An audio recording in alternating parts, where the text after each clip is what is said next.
So I'm going to bring you into where we are and what motivated this piece of the research. Of course, you all know during the pandemic, people and technology grew and they figured out how to do remote working. And guess what? A lot of them really liked it. Okay. And then starting, within the last 6 months to a year, companies are like, I want you to come back to the office. People's first reaction was, I don't really want to. If the CEOs and whoever it was would say, we need it for better collaboration and information sharing, coaching of new people. So there's this tug and pull, which continues to go on, but evolved over the time of actually doing the research. So given that we had taken a look at remote working, the question of in-person working is, well, where do they get that? This is anecdotal. I've decided it's collaboration, blah, blah, blah. So the question really was, what does it mean to be in person? Does it really matter?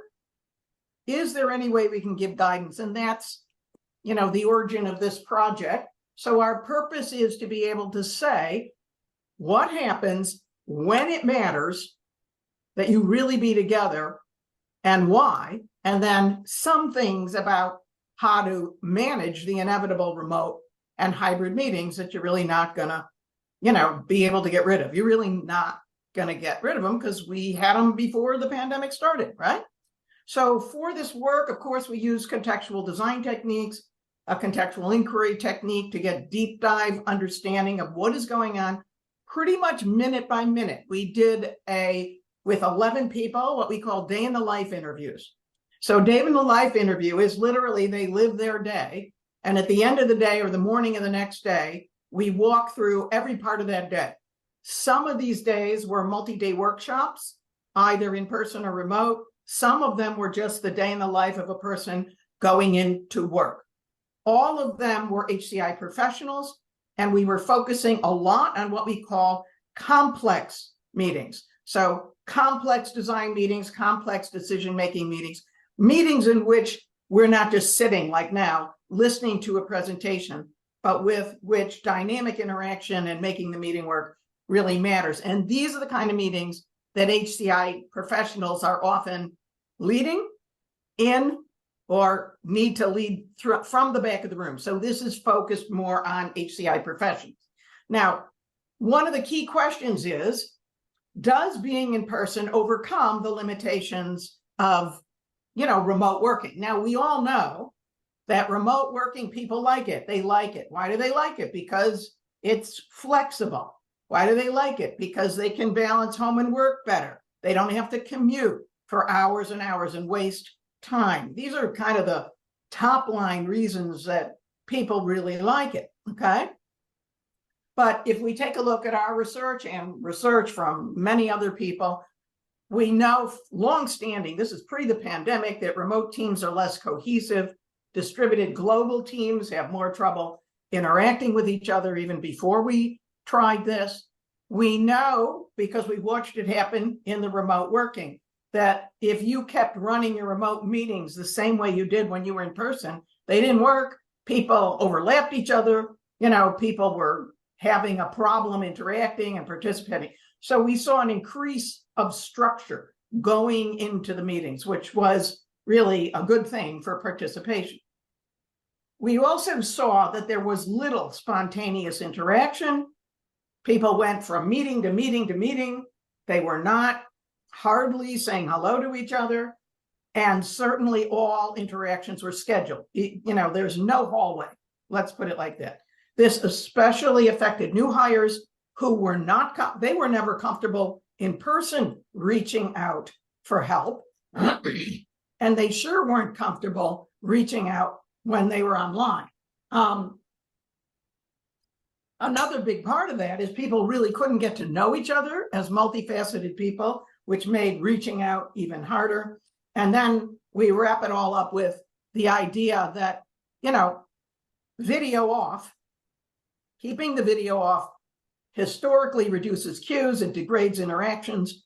And even though companies and people may have reasons they want it off, yes, we found that as well. So these are the kind of things that we uncovered with a variety of people, 51 people worldwide across many roles. All right, so now we want to go, well, what about that?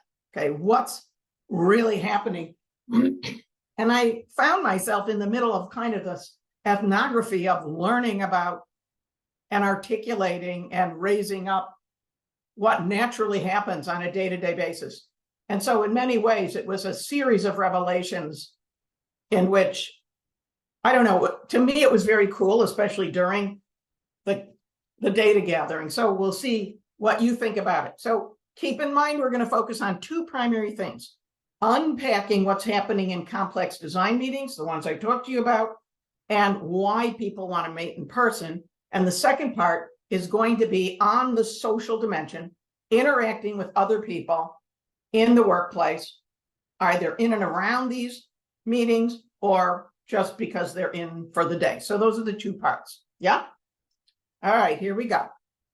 The top reason people want to get together, and they say this person to person to person to person, is because we need a shared understanding across people. We need to harmonize our information. We are often having larger groups with a cross-functional team, which means they don't work together on a daily basis. They may not know each other.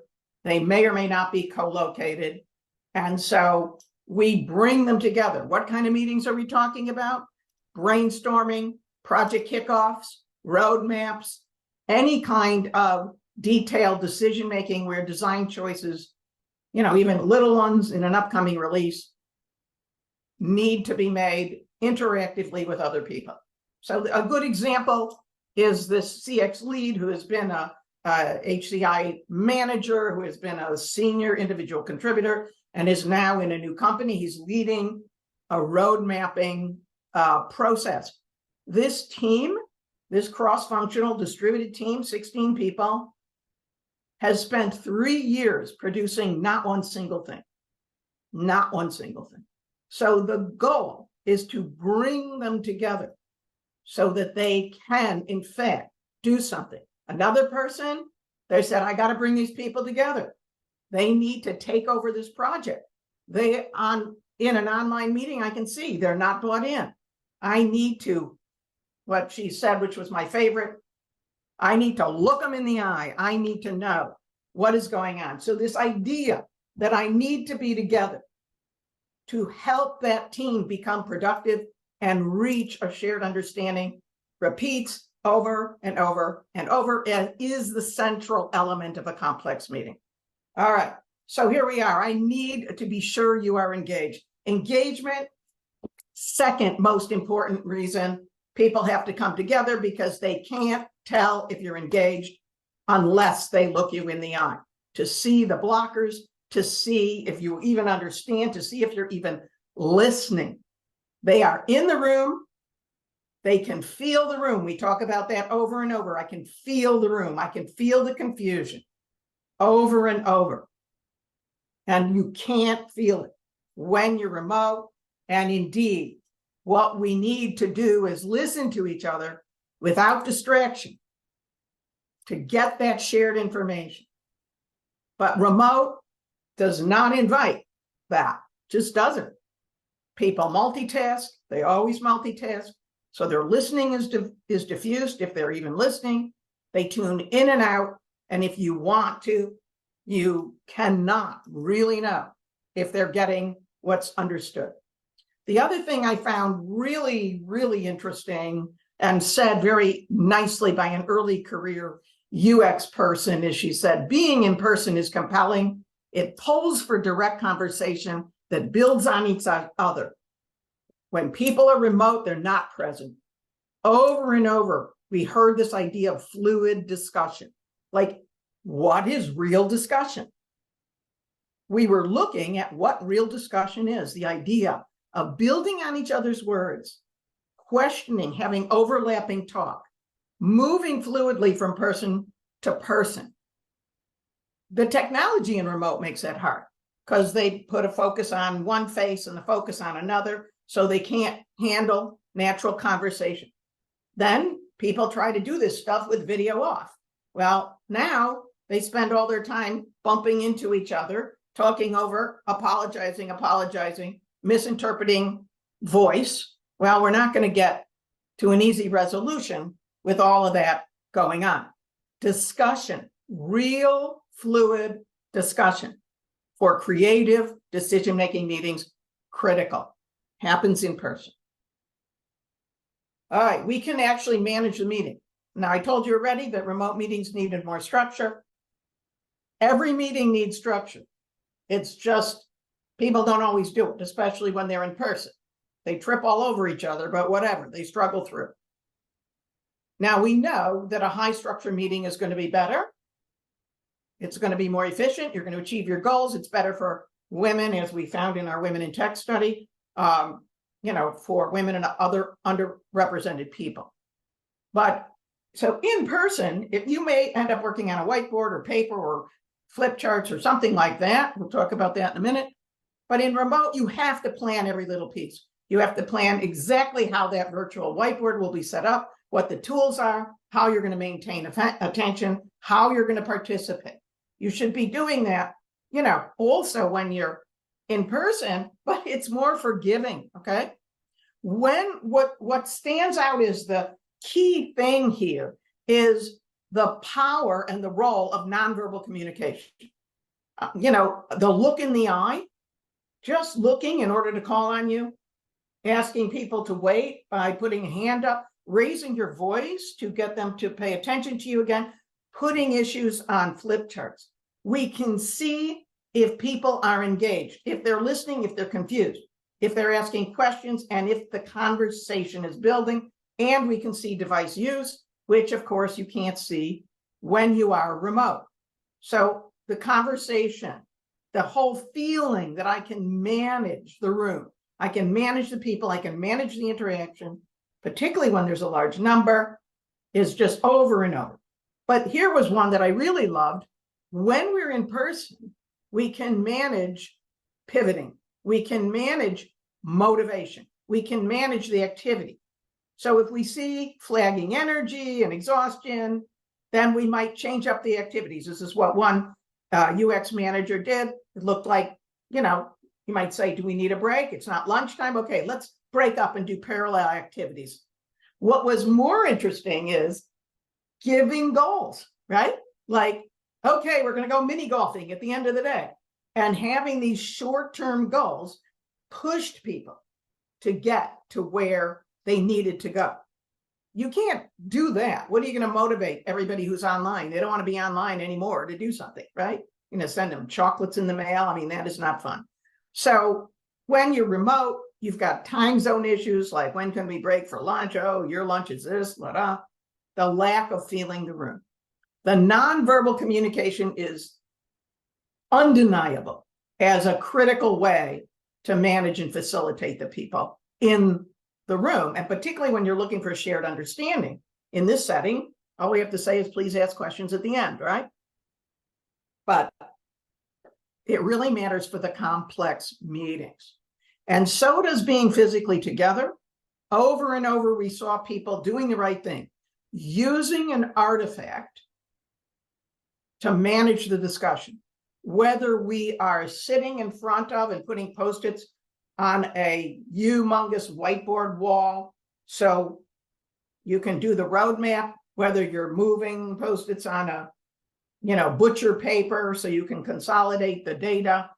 Just like Lucy Suchman found years and years ago, if people are hanging over an artifact, they can have conversations about it, and of course the discussion issue comes back. As one of our people said, I want them to be there, I want them to get up, I want them to move stickies, and I want them to see what each other is talking about. So what is clear is when they're remote, they cannot see the whole picture. I know the whiteboard people think you can fly up and down the whiteboard, but they don't. We've seen it. They do not move. They do not look at the whole picture. You know what an affinity diagram is? Nope, no looking at the big picture. Okay, so our UX research manager just talked about how much work could be done in 2 days. You can focus, you can push them, you can motivate them. When you're remote, The work has to be broken into multiple sections. They can only meet, if they can meet 2 to 3 hours at a time, they're certainly not going to meet all day, 2 to 3 days at a time. And in addition to that, there's culture. This was a really, really interesting finding that in one company and more than one company, they have this idea of a 30-minute meeting. So they're stacking 30-minute meetings over each other. Well, you can't get a whole lot done in a 30-minute meeting. And culturally, to violate a 30-minute meeting was like a taboo. Now, not all companies did that, but that really gets in the way of what you need to do creatively. And as I said, paper, using paper to focus the conversation, less preparation with paper, the ability to work in parallel, move around, see when someone needs help. In the end, I like the phrase whiteboarding, whiteboarding, whiteboarding. One of our senior designers, even in her 30-minute, 1-hour meetings with a little tiny 3, 4, 5 cross-functional team, if she can get them in person to draw the ideas out on the whiteboard right in front of her, they can resolve what's going on. And when they're remote, they talk in the air and they don't understand. Nobody is making it physical, the understanding physical. So being together and using physical things leads to the shared understanding. All right, now what are contributing factors to this? Size of team, size of team, size of team. Okay, very simple. The bigger the team, the more important it is to meet in person. The bigger the team, the more they don't know each other, the more they're cross-functional, the more they don't understand the tools or the process or the data, the more they should be in person. A smaller team, and by small, I mean 3, 4 at the most, with good planning and good facilitation, can work online. But as one senior, UX designer talked about, visioning online can work with a small team, but only because we all knew each other, worked together, did the interviews and the interps together. And this is not possible with a large team with new members. In one form or another, you have to get closer to that shared understanding and ability to work together if you're going to make it work on time, online. All right, I talked already about the culture. Just to add to this 30-minute meeting thing, she talked about having every time she would have to say, oh, we'll wait until we get together to do it. Oh, we'll wait until we get together. So she was pushing off all the complex decisions to when she could make the case to get together so they could actually make progress. They could not make progress in a 30-minute meeting. And as we said, the other thing that blew my mind was the culture of back-to-back meetings is such that the tool actually warns you. Your meeting time is about to run off. Start wrapping up.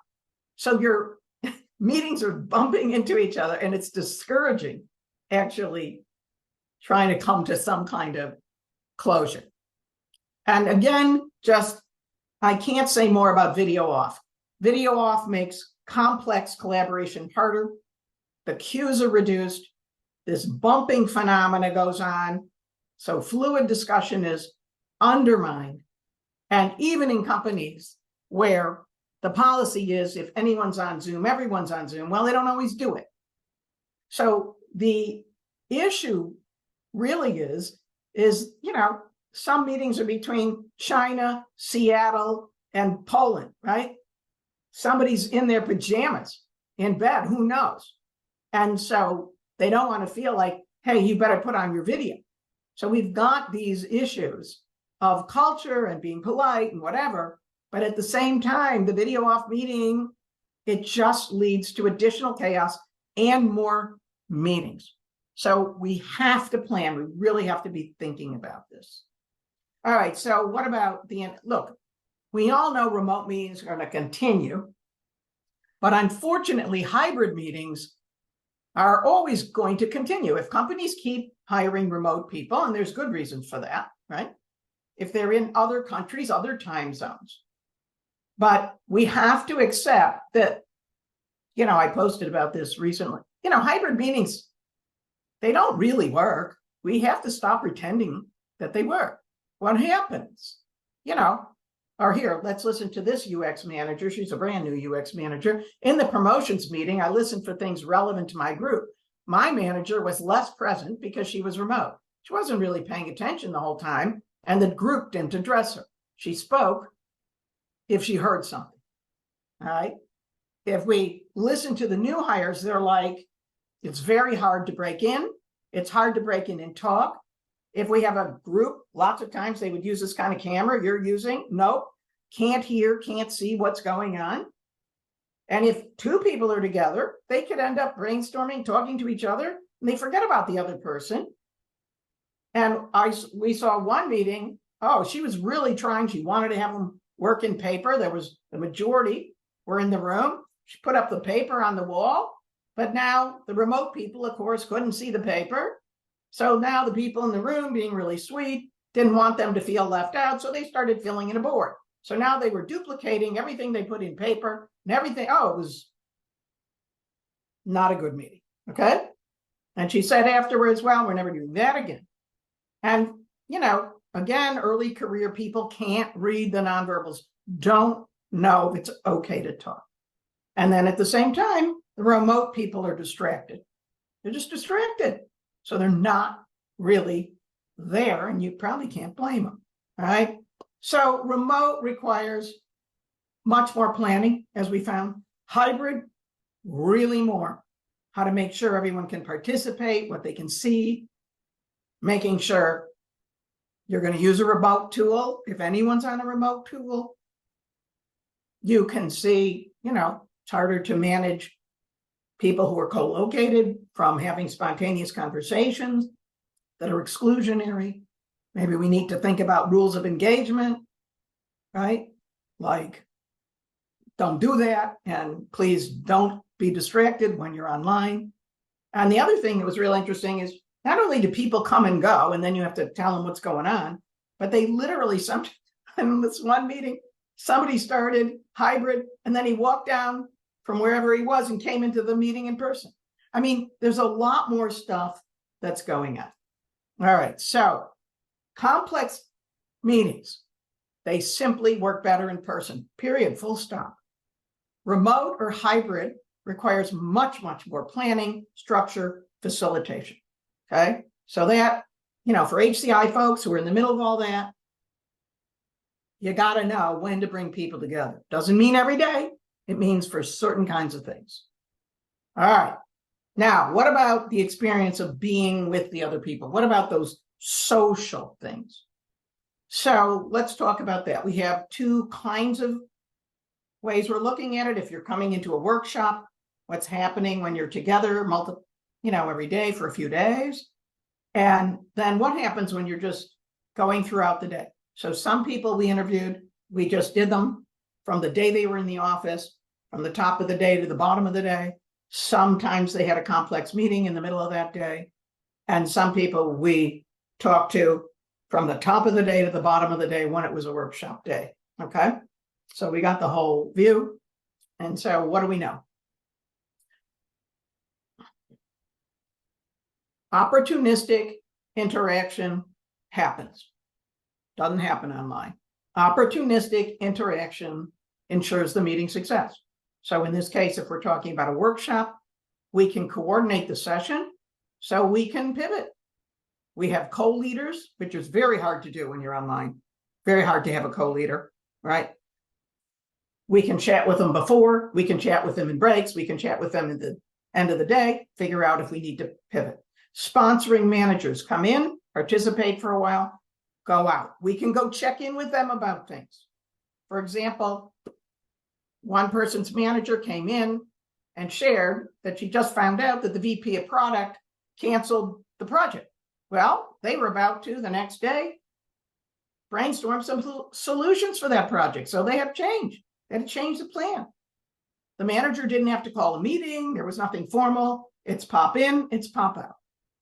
The other piece that's really, really important is needing to check in with participants when you're running a process to see how it's going, to get feedback, to manage any issues. Very hard to do when you're online. And what we also see is, of course, you can feel the team cohesion. You feel the energy in the room. You can feel whether they're committed. Just the immersive experience of working together brings everyone closer. And I got to say that I'm kind of, if you know me at all, you know, like, I'm not a big humor person. And anyone who knows me would be laughing at me. Okay.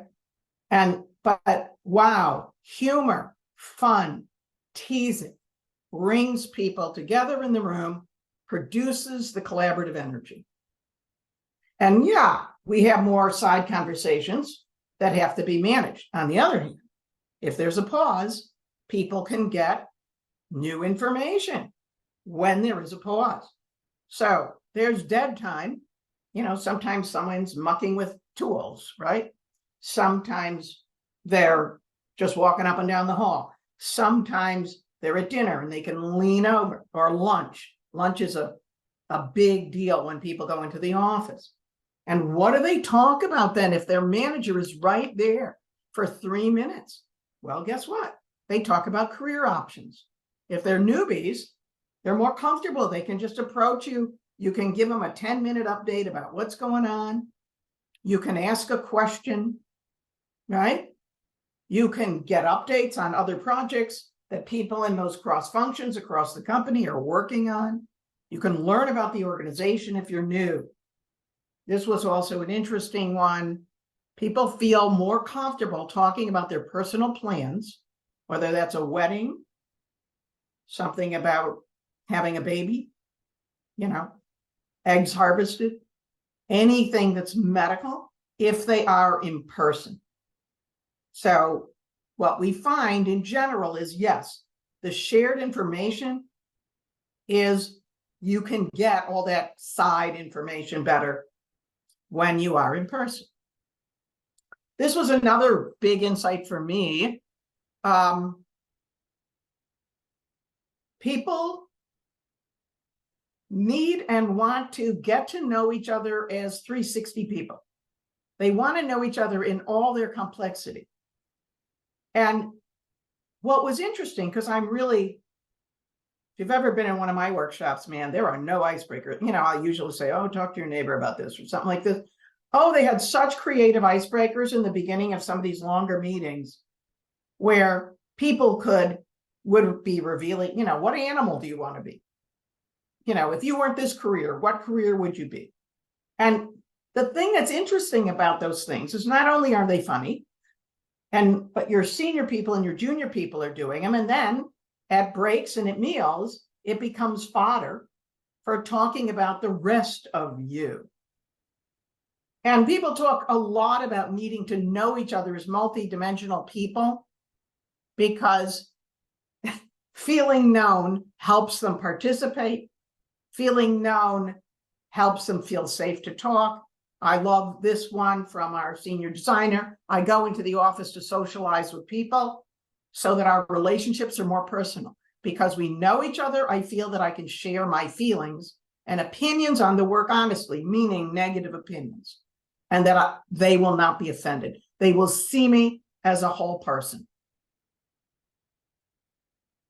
Being known as a whole person smooths the working characteristics. And my other favorite story is, somebody decided that their remote presence would be an animal face. So this person we interviewed never met that person. They only saw the animal face.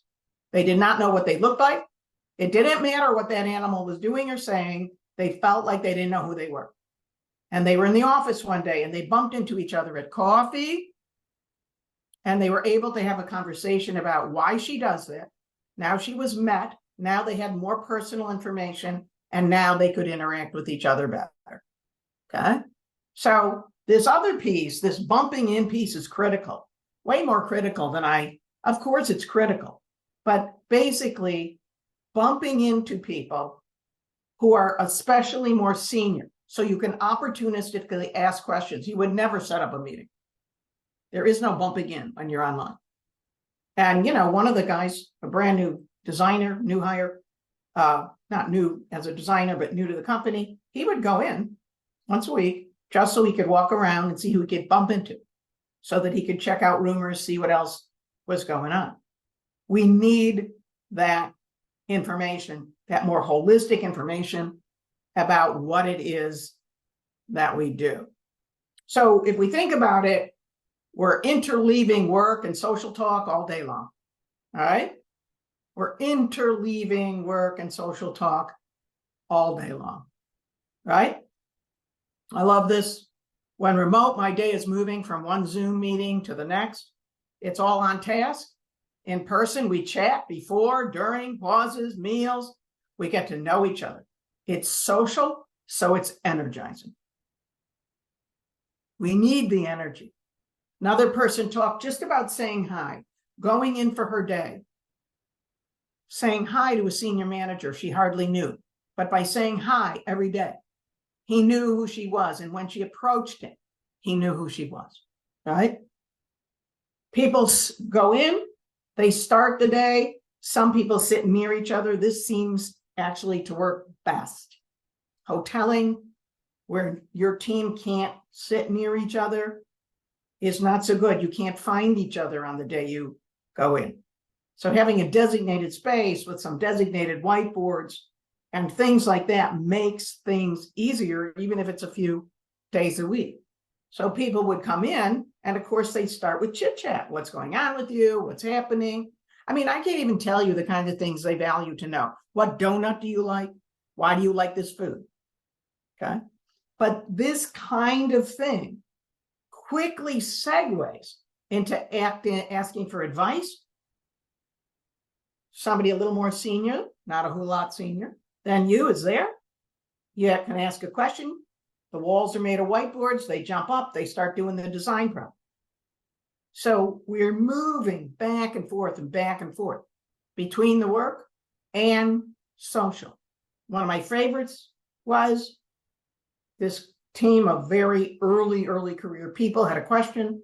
There was a senior manager that they trusted. They texted him with the question. Then they all went to lunch, walk to lunch, talking about other stuff. He texts back an answer of something that they think will help. And at lunch, they brainstorm and they walk out of lunch and they all know what to do with that problem.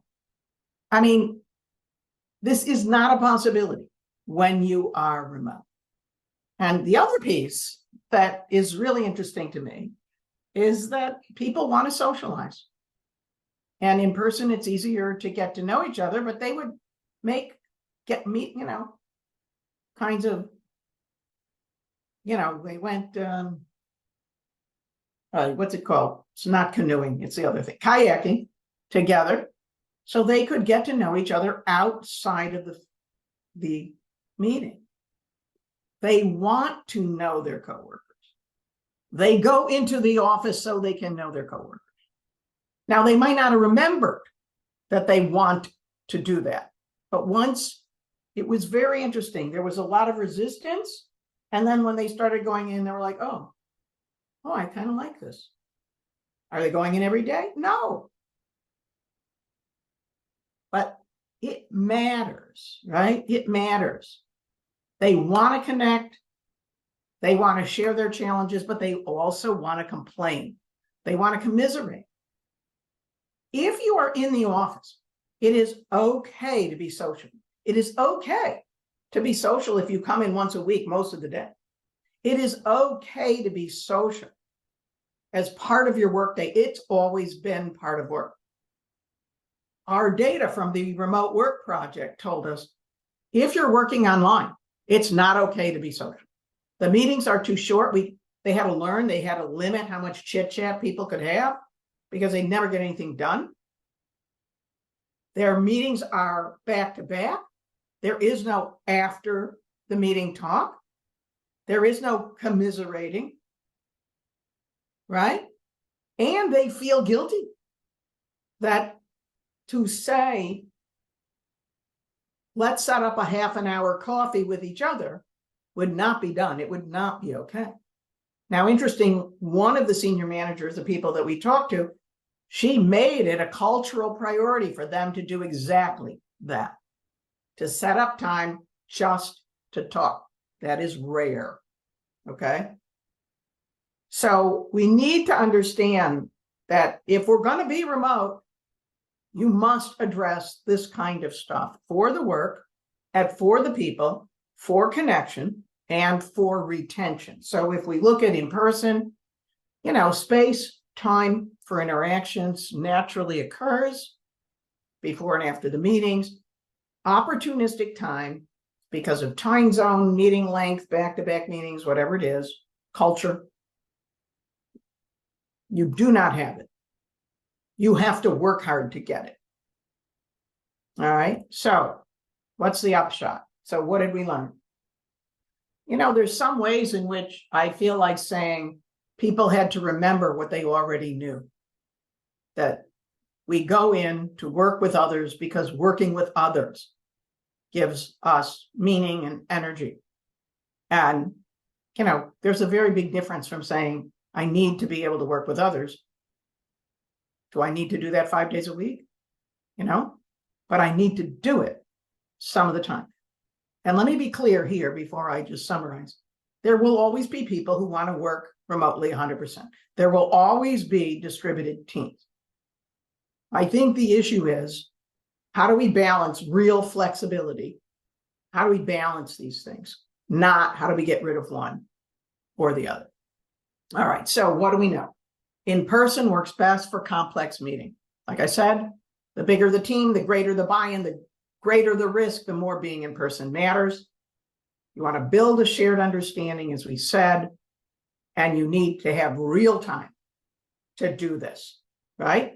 Even if you have a 30, 45-minute meeting in one of your regular days in the week, and you're going to do something that requires interactive brainstorming or decision-making, our people knew it's better to be in person. All right, in remote, we just can't replace nonverbals, the feeling in the room, making sure everyone's focused. We can't do motivating with fun. There are no breaks. There's no side conversations. It's hard to check in with your co-leaders or anybody, or getting to know each other. It's just hard. It's just really hard, okay? All right, I got to say this because it's absolutely true. You got to plan. You cannot just walk in a room and say, oh, we'll figure it out. You end up insulting people. People don't get to participate. You don't have a clear goal. You don't have an agenda. These are the things people put in when they were remote. But these are the things you always need, no matter how long, no matter how short. So you got to plan your complex meetings. It's just that if you're in person, it's more forgiving because you can facilitate nonverbal. Fun icebreakers, I'm now a fan. Help people learn about each other. You got to know what you're going to do every day, and you must have that focusing artifact. And if you have a important meeting, it's better to have them all in the room, because as soon as anyone's remote, it slows it all down. You got to have your stuff online. You also have to know that team, because here's the rule. The more people know each other, the more people know the tools, the process, the product, the user's work practice, the more they can participate. The less that is true, the more they have to be in person. Okay? Can remote and hybrid meetings work? Yeah, with enough structure if you have to. Start with giving yourself enough time. Do not squash them into 30 minutes or between other meetings. You got to give yourself a way to think. Keep the group small. You can do larger, but with super high structure. I haven't seen rooms working, jumping between rooms. Nope. No, people just leave the room. The facilitator can't follow them. How about setting some rules of engagement? If you're remote, no multitasking. And if you're in person, no side conversations. And I can't say it more. Video on, video on, video on, video on. It also, video on limits side conversations because everyone can see what you're doing. So, structure, structure, structure. I can't say it more. Look, talking in the air, this is what I saw 40 years ago. Blah, blah, blah, blah, blah. The more they talk in the air, the developers at the time, there weren't any UX people. Yeah, the more they weren't listening to each other, they couldn't get anything done. Soon as they went to their whiteboard or their code, oh, amazing. They get good stuff done. So no talking in the air. That means video on if you're remote. Facilitation, facilitation, facilitation. In person, you can lean on nonverbals a lot. Online, you cannot. So it can be less formal, but you've got to plan it.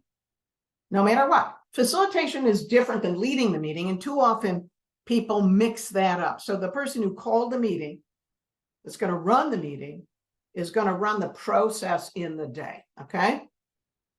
But this is why people in person partner. They have two people. Somebody's kind of watching, the other person's kind of leading.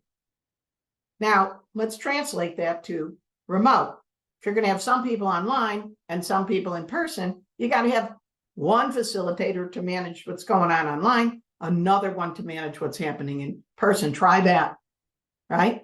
And then you have to plan how you're going to check in with people. In person, it's like no biggie. It's easy, but you have to really plan it. You have to actually take a break, but you can't do it in a group. You can't just say, let's go around the room and everyone say how you're doing. No, that's so much social pressure. And the younger they are, the less experienced they are, the less they're going to be honest. So what else? You got to know and feel that room, or you got to check in a lot so you can pivot. You got to know low energy. Very hard to tell online. You got to see when there's lost momentum, when everyone's like waiting, when there's no progress. If one or two dominant people are talking, you're not having a shared understanding. This is true in person. It's way true online. Everyone's tuning out. If there's too many side conversations, you can't believe anyone's listening.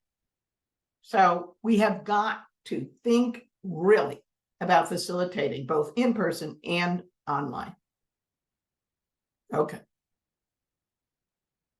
All right. So, I recently made a decision that this is my last one, I swear to God. I'm doing remotely. Everything else has to be in person because it is just no fun. Now, you might say I'm an old timer, but if I look at this data, and especially, it took us a year to collect it. Man, over the course of a year, people were now just positive. So even when they were forced, by the way, to go in some of the days.